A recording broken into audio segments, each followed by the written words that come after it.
पुण्यातील खडकवासला धरणातून 29,000 क्युसेक पाण्याचा विसर्ग सुरू करण्यात आलाय।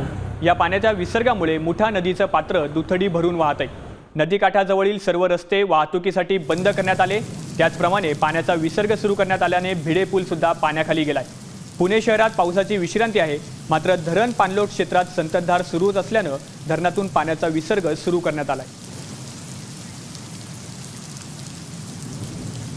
खडकवासला धरणातून पाण्याचा विसर्ग सुरू झाल्यानं पुण्यातील भिडे पूल पाण्याखाली गेलाय। आपण ही दृश्य बघतोय थेट पुण्यातून। पुणे शहरातील भिडे पूल हा पाण्याखाली गेलाय। खडकवासला धरणातून पाण्याचा विसर्ग वाढवण्यात आलाय आणि त्यामुळे नदीच्या पाण्याच्या प्रवाहात वाढ झाली आणि परिणामी पुणे शहरातील भिडे पूल हा पाण्याखाली गेलाय।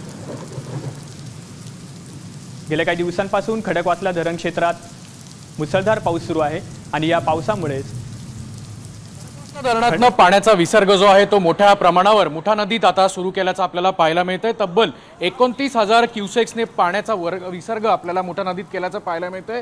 परिणामी मुठा नदीचं पात्र जे आहे ते दुथडी भरून वाहतोय। पुणे शहरात आज सकाळपासूनच पावसाची संततधार सुरू आहे, मात्र धरण पाणलोट क्षेत्रामध्ये पावसाचा जोर वाढल्यामुळे धरण क्षेत्रामध्ये पाणी पातळीत वाढ झाली आणि त्यामुळे आपण हा सगळा परिसर बघतोय की खडकवासला धरणातलं पाणी जे आहे ते मुठा नदीत सोडलं जातं आणि हा सगळा संपूर्ण परिसर जो आहे तो पाण्याने व्यापून गेलेला आहे।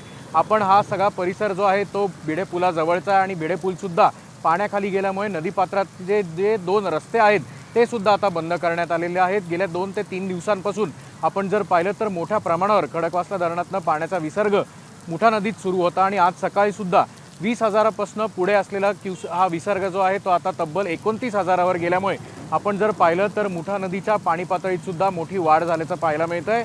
फक्त खडकवासला नाही तर पानशेत आणि वरसगाव हे दोन्ही धरणं जे आहेत ते देखील 100% भरलेत आणि त्यामुळे मोठ्या पाण्याचा विसर्ग मुठा नदीत आहे। त्यामुळे प्रशासनाने जे नदीकाठच्या जवळ राहणाऱ्या लोकांना देखील त्यांचं आव्हान आहे की नदीपात्रात येऊ नका आणि त्यासह जे पाण्यात अडकलेल्या गाड्या आहेत त्या देखील